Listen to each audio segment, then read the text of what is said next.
ભારતના સ્વતંત્રતા સંઘર્ષના ઇતિહાસમાં એક નામ સોનાના અક્ષરે લખાયેલું છે.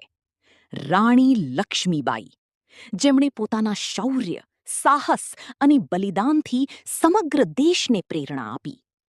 રાણી લક્ષ્મીબાઈનો જન્મ 19 નવેમ્બર 1828ના રોજ વારાણસીમાં થયો હતો. તેમનું બાળપણનું નામ મણિકર્ણિકા હતું.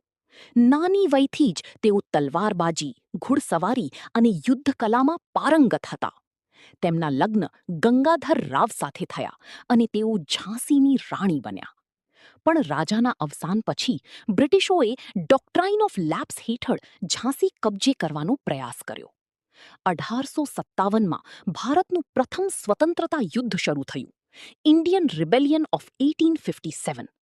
રાણી લક્ષ્મીબાઈએ આ યુદ્ધમાં સક્રિય રીતે ભાગ લીધો અને ઝાંસીની રક્ષા માટે શૂરવીરતા સાથે લડી.